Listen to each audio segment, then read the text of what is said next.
Olá pessoal, eu tô aqui hoje com a Adriana Barbosa, também foi minha professora na PUC, ela é psicóloga psicanalista e a gente vai falar um pouquinho sobre o olhar da psicanálise sobre as compulsões.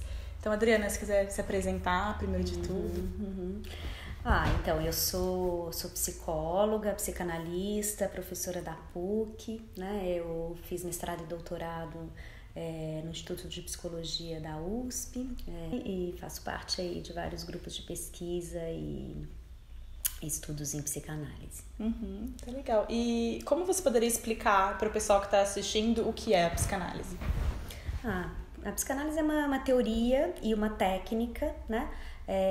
Que pretende, a partir da clínica e da escuta de pessoas com sofrimento psíquicos, né?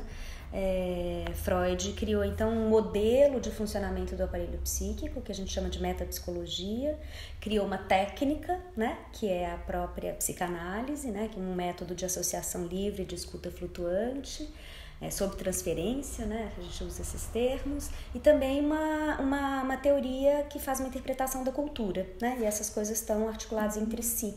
Então tem aí uma dimensão importante da psicanálise, que é o reconhecimento de funcionamentos que não são conscientes, que são inconscientes.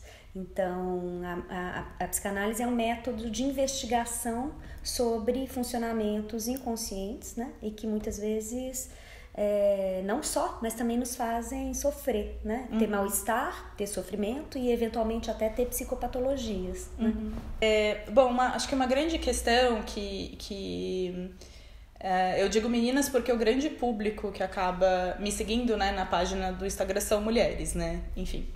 E o que as meninas acabam levantando de questão é que as compras acabam vindo num lugar de preencher um vazio que não se sabe de onde vem, e até é comum que se utilize o termo ou a expressão, eu tô comprando como uma terapia, né, para me sentir bem. O que você teria para falar sobre isso, sobre essa sensação?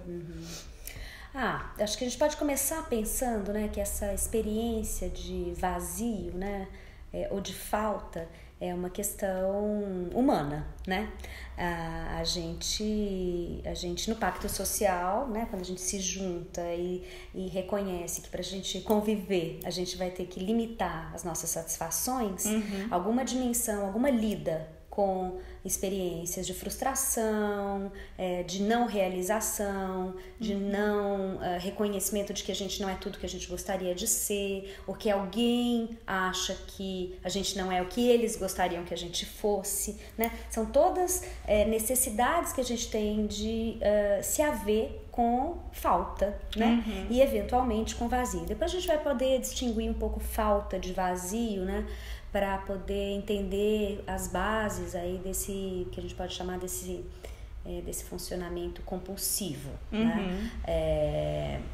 Então, a gente pode, em primeiro lugar, dizer o que a gente faz hoje, o que a nossa cultura oferece para lidar com a falta, né? Com a falta constitutiva, com a falta inevitável, com as frustrações inevitáveis da vida comum, né? Da vida partilhada, e que tipo de soluções, destinos a gente encontra. A gente está satisfeito com as nossas experiências amorosas, afetivas, no trabalho, nos estudos. A gente também pode, porque é claro, nem todos os desejos podem ser realizados, mas realizar desejos, mesmo que desejos que a gente adie, que não são desejos imediatos, né? Mas a perspectiva que tem uma perspectiva de realização de desejo, né? Mesmo que a gente... Isso também precisa acontecer. Se a gente não tem nenhuma realização de desejo, né? Ou se as perspectivas para a realização de desejos, ou até a construção de formas de realização de desejos que não são tão imediatas, não tão colocadas, né, para alguém de forma singular ou num grupo social, as compulsões têm mais lugar para existir, né? Então elas viriam para tentar solucionar formas de satisfação que são imediatas, né? E que não tem que então fazer um trabalho de adiamento dessas satisfações, né? A outra questão é assim, enquanto de fato, né, na nossa cultura e essas vidas individuais estão podendo encontrar, né, ideais para perseguir. E aí eu acho que a gente vai cair num campo mais ligado aos vazios, né? Uma coisa é se frustrar, por exemplo, de não ser um ideal para si mesmo, de não ser o ideal para o outro, né? E isso gerar angústias, né? Ligadas ao desejo de realizar esses ideais, por exemplo, e então encontrar uma solução compulsiva, né? Como forma de satisfação e de alívio, de alívio e de diminuição dessa angústia, né? Outra coisa é pensar em formas que a gente pode chamar de mais transbordantes, né? Assim, porque isso seriam realizações substitutivas, simbólicas, né? Eu não me realizei aqui, mas eu me realizo então aqui, né? Eu não tive prazer aqui, mas então eu vou em outro lugar. É uma compensação. Um deslocamento, né? De um prazer, de uma frustração que eu tive em algum lugar e que eu vou então realizar em outro. Outra coisa é pensar em subjetividades que estão tão esvaziadas, né? E que então é uma espécie de transbordamento do que a gente pode chamar das tentativas de realização pulsional ou libidinal, de encontrar um objeto que de modo cíclico ou repetitivo tente preencher esse vazio, e aí não está ligado a nenhuma história específica no sentido de eu vivi uma frustração X, né? E então fui de modo deslocado tentar realizar em outro lugar. Eu não sei bem porquê, né? E aí geralmente esses atos compulsivos, não sei bem porquê eu faço, eu preciso fazer, né? Ele está ligado a experiências de maior esvaziamento, né? Aí a gente não tá menos ligado a essas construções ideais, mas a falta de ideais, né? A falta de ideal sobre si mesmo, falta de ideais, né? De também não ser tomado como um objeto de investimento para o outro ou para uma sociedade, né? Pensando o outro aqui, a gente não está falando só do pai, só da mãe, mas como é que a cultura também dá um lugar social para essas pessoas. Por exemplo, você está falando, será que meninas jovens, né? Isso acontece na relação com a compra, porque os ideais não estão sendo satisfatórios, então tem esse deslocamento, ou o contrário, porque esse lugar dos ideais também está completamente esvaziado, né? Ele nem pode estar cheio demais, porque ele é aprisionante, né? Você ter que ser objeto do ideal do outro, ou de si mesmo, né? Mas também não tá completamente vazio esse lugar dos ideais, não dá direção para um desejo, né? E nem construir um desejo, né? E aí, então, você, aproveitando, né, o gancho que você falou da cultura, como que você relacionaria, então, se é que você vê alguma relação entre esse público ser o que mais apresenta compulsão, nesse tipo de compulsão, especificamente a oniomania, e também se tem alguma relação com o mundo que a gente vive hoje em dia, com a atualidade. Eu pergunto isso porque nos outros 2 vídeos do canal, os psicólogos de outras abordagens chegaram a comentar sobre a interferência do nosso modo de viver, da modernidade, na nossa compulsão por compras. Eu acho que quando a gente fala de compulsão, a gente pode pensar que tem uma estrutura típica das compulsões que independem um pouco do objeto com o qual ele se liga, né? Então, sei lá, será que a compulsão por comprar é muito diferente da compulsão alimentar? A gente vê, desculpa te interromper, mas a gente vê muito isso. Muitas meninas falam, eu deixei de comprar e comecei a comer mais, né? E os deslocamentos das compulsões também são comuns, né? Justamente. Então, você mantém um mecanismo e troca o objeto, né? Então, essa é uma boa pergunta pra gente. Tem uma particularidade no fato de ser uma compulsão por compra, né? E aí a gente pode, sim, se perguntar se esse objeto, ele já não é um objeto do campo da necessidade, né? Porque isso é uma característica da compulsão. Quem está produzindo a compulsão, ela não é pela necessidade. Quem come muito não é porque tem fome, né? E muitas vezes não é nem só pelo campo do desejo propriamente, né? No sentido de... Porque a gente também não come só por necessidade, né? Se a gente comesse só por necessidade, a gente comeria qualquer coisa com valor nutricional adequado que a gente precisar. Mas a gente come coisas específicas. Então esse sujeito vai também recortando, né, os seus objetos e tendo um prazer específico por aquele objeto, né? Então, eu compro, mas eu compro sapatos, né? Eu compro muito, mas eu como muito, mas eu só como certos tipos de alimento, né? Não como muito alface, a pessoa não come muito alface, provavelmente, né? Então tem ali, né? Isso vai criando modos muito singulares da compulsão acontecer. Agora, a gente não tem nenhuma dúvida que a compulsão por compra, né? Ela é estimulada, ela sempre foi estimulada, né, no mundo capitalista, né? Que então também tem um sujeito que foi bombardeado, né, com um ideal imaginário, né, de que ele será feliz se ele comprar, né? E que ele vai se parecer mais com alguém idealizado, né? Então não tem nenhuma dúvida que o capitalismo, né, que o modo como a mercadoria é tratada, né, e com o modo como a acumulação de bens e de objetos, né, é tida como uma coisa valorosa e de alguém que então pôde finalmente, né, adquirir esse objeto que é de tanto valor. É curioso porque isso é diferente, por exemplo, né, você vê algumas famílias muito pobres em que então fica muito importante comprar um tênis muito caro, de marca, etc., como um lugar de reconhecimento social, né? E de competências. Eu pude trabalhar, eu consigo entrar nessa lógica, eu não sou mais marginal, né? Também entrei no mundo do consumo, mas acho que é diferente um pouco, porque não necessariamente essas pessoas são compulsivas, né? Elas dão valor para um objeto, adquirem esse objeto, isso também é um efeito da cultura capitalista, mas eu acho que é diferente dessa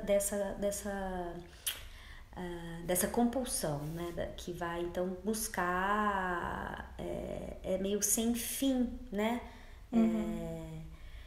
E aí acho muito curioso, né, quando a gente pensa nessa coisa cíclica, né, desse fenômeno, né, porque o sujeito aparentemente tem um prazer, mas que provocará consequentemente um desprazer ou culpa. Sim, é bem comum, né? Isso acontece também na compulsão alimentar, né? Em alguns outros tipos de compulsão, na drogadição, né? No alcoolismo. Então é um ciclo vicioso que inclui tanto satisfação e prazer quanto desprazer, né? E isso é uma das coisas da psicanálise, né? Como a psicanálise vai pensar que a gente tem sistemas psíquicos, né, em conflito, o que gera prazer para um sistema pode gerar desprazer para outro sistema, e isso gera conflito. E aí a gente pode pensar que em algumas experiências subjetivas e também culturais, a vida está tão mortificada, né, que gerar toda essa intensidade afetiva é mais vitalizante do que ficar, né, estacionado, congelado, mortificado, né? Poderia então ser uma forma de excitar um pouco a vida, né? Excitar, de vitalizar a experiência subjetiva, né? A gente vem falando, né, nesse mundo de acelerar, tem também uma repetição das experiências de aceleração, né? A gente vive muito acelerado, a gente tem vivido cada vez mais acelerado, a gente tem poucas chances. Estava agora num evento lá na PUC, né, um laboratório entre a PUC e USP, etc., e conversando justamente sobre aceleração e sobre pouco lugar para fazer ressonâncias afetivas, então que o sujeito vive, não vive experiências apropriadas, né, elaboradas, sobre a qual eu faço memória e que eu então tento compreender, elaborar, metabolizar, eu rapidamente produzo uma outra experiência de um grau de excitação psíquica enorme, né? eu faço justamente, não é nenhuma contravenção, né? Um sujeito dentro da lei, né? Não tem conflito com a lei, que eventualmente pode também ser uma forma de excitação dessa subjetividade, de confronto, etc. Sim. Mas então ele é ligeiramente fora do padrão, né?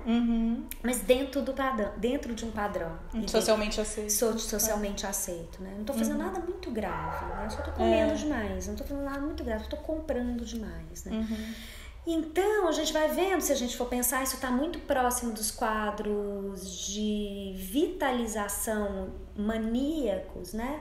De estados depressivos, né? Quando você fala, assim, para traduzir um pouco pro pessoal, seria uma forma de você talvez trazer, como você está falando, trazer essa vida para um estado depressivo. Isso. Pode estar funcionando de uma forma compensatória com estados depressivos, né? Aí você fala, então essa é uma boa solução? Não, né?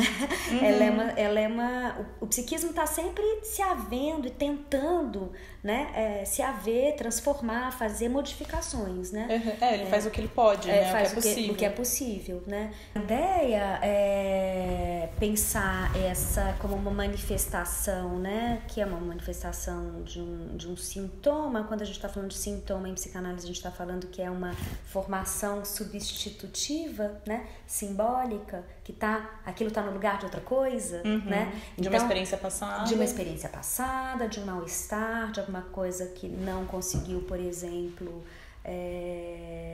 se ganhar outro destino, né? Então ganhar esse destino simbólico, uma transformação do psiquismo. Então a gente faz uma investigação, uma arqueologia, uma interpretação, um modo de compreender, né? Através da própria história, da própria fala do paciente, né? Um modo de compreender as origens desse funcionamento, né? É muito interessante pensar como Freud propõe, quando ele propõe associação livre e abandona a hipnose, porque também não adianta encontrar lá o grande motivo inconsciente e comunicar à pessoa esse motivo, né? É ela, nesse processo de falar sobre o seu mal-estar, de falar sobre o seu sofrimento, de falar a história da sua psicopatologia, né, a depender de cada caso, que no próprio processo permitirá que ela encontre outros destinos, né, para aquilo que foi uma insatisfação, alguma quebra, né, modos ainda não satisfatórios de encontrar recursos outros, né, inclusive recursos simbólicos, para lidar com as suas experiências, né? Então, por isso a gente chama a psicanálise, né, a cura pelas palavras, né? A cura pela fala, né? Então, acho que a gente vai ouvir de modo muito singular cada caso, né? Ainda que compartilhar, reconhecer quais são as semelhanças, né? Tem um lugar importante, justamente por isso a gente está fazendo isso aqui hoje, né? Sim, e uma dessas semelhanças é justamente quem entra, né, nesse projeto, enfim, de não comprar por X tempo, acaba sentindo alguns sentimentos que não sentia, porque eles estavam anestesiados pela compra, que tem muito a ver com tudo que você estava falando sobre o estado depressivo, né? Então eu tenho que me haver com sentimentos que, mais uma vez, né, eu não podia sentir, e agora o que eu faço com eles, né? Então, por isso que tanto eu como outras pessoas também que têm páginas similares à minha falam da importância de ter alguma ajuda profissional para, como você falou, direcionar, né, esse mal-estar, para que, então, quando a pessoa termine o desafio, ela não simplesmente volte a comprar ou ter outro comportamento compulsivo, né? É interessante você pensar, né, que talvez interromper a compulsão vai fazer uma exigência de voltar a sentir, né? E sentir, eventualmente pode significar também sentir dores, né? Mas também sentir prazeres, né? Sim, exatamente, porque é um anestesiamento geral, né? Tanto dos sentimentos intensos negativos, como negativo e positivo é muito relativo, né? Mas enfim, de todos, né?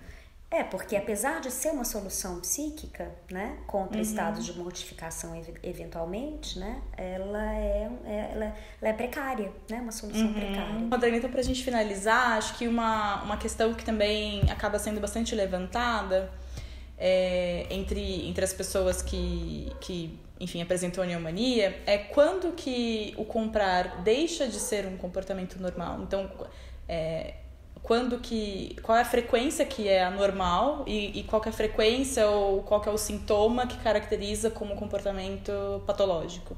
Se é que existe essa classificação, enfim, eu queria ouvir um pouco mais sobre isso. Então, acho que essa é uma questão normal e patológico, né? É uma questão da medicina, né? É uma questão enorme, né? É uma questão para psicanálise, né? É uma questão para psiquiatria. A gente diferencia o que é normal e patológico, por exemplo, para psiquiatria e para psicanálise, né? Especialmente para essa psiquiatria que a gente pode chamar de uma psiquiatria mais organicista, né?